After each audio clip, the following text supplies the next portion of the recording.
தாம்பரம் விமானப்படை தளத்தில் விருது வழங்கும் விழா இன்னும் சற்று நேரத்தில் தொடங்க உள்ளது. இதில் பங்கேற்க குடியரசுத் தலைவர் பிரணாப் முகர்ஜி ஆளுநர் மாளிகையிலிருந்து புறப்பட்டு சென்றுள்ளார். இந்த நிகழ்வு குறித்து தாம்பரம் விமானப்படை தளத்திலிருந்து விவரிக்கிறார் எமது செய்தியாளர் சங்கர். நாம் தற்போது சென்னை தாம்பரத்தில் இருக்கக்கூடிய விமானப்படை தளத்தில் நாம் தற்போது நின்று கொண்டிருக்கிறோம். அதாவது ராணுவப்படை, விமானப்படை மற்றும் கப்பல் படை 3 படைகளுக்கும் தலைவராக இருப்பவர் குடியரசுத் தலைவர். இந்த 3 படைகளும் நாட்டை பாதுகாப்பதில், நாட்டுக்கு சேவை வழங்குவதில் மிகப்பெரிய ஒரு பங்கை ஆற்றி வருகின்றன என்றால் அது மிகையாகாது. இந்த 3 படைகளிலும் பல்வேறு பிரிவுகள், தனித்தனி பிரிவுகள் இருக்கின்றன. இந்த பிரிவுகளில் சிறப்பாக சேவையாற்றக்கூடிய பிரிவு தேர்வு செய்யப்பட்டு ஒவ்வொரு ஆண்டும் ஜனாதிபதியினுடைய விருது வழங்கப்படுகிறது.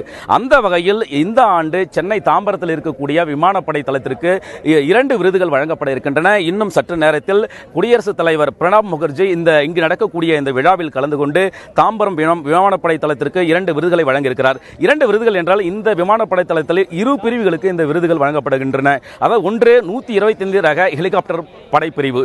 இந்த 125 ரக ஹெலிகாப்டர் கார்கில் போர் உள்ளிட்ட பல்வேறு முக்கியமான ஒரு தருணங்களில் இந்த ஹெலிகாப்டருடைய சேவை மிக முக்கியத்துவம் வாய்ந்ததாக இருக்கிறது. அந்த வகையில் இந்த படைப்பிரிவிற்கு ஒரு விருது வழங்கப்படுகிறது. இரண்டாவதாக MTI, அதாவது மெக்கானிக்கல் ட்ரைனிங் இன்ஸ்டிடியூட் எனப்படும் இந்த ஒரு பிரிவுக்கும் விருது வழங்கப்படுகிறது. இந்த பிரிவு பல்வேறு போர் யுக்திகளிலும் பல்வேறு துறை நவீன யுக்திகளை மேம்படுத்துவதில், தொழில்நுட்பங்களை மேம்படுத்துவதில் இந்த MTI என்ற ஒரு பிரிவு மிக முக்கியத்துவம் வாய்ந்ததாக இருக்கிறது. இந்த பிரிவுக்கும் ஜனாதிபதி பிரணாப் முகர்ஜி விருதை வழங்கியிருக்கிறார். இன்னும் சற்று நேரத்தில் இந்த விழா துவங்க இருக்கிறது. அப்போது அவர் இந்த படைப்பிரிவுக்கு விருதுகளை வழங்கி பாராட்டி பேச இருக்கிறார். மேலும் இந்த நிகழ்வின் போது இந்த விமானப்படை வீரர்களுடைய சாகச நிகழ்ச்சிகளும் அரங்கேற இருக்கின்றன. இந்த விழாவில் பங்கேற்பதற்காக விமானப்படை அதிகாரிகள் மற்றும் ஊழியர்களுடைய குடும்பங்களைச் சேர்ந்தவர்கள் நூற்றுக்கணக்கானவர்கள் இங்கு பங்கேற்றிருக்கிறார்கள். இந்த விழா இடமே ஒரு மிகப்பெரிய விழா கோலம் பூண்டிருக்கிறது.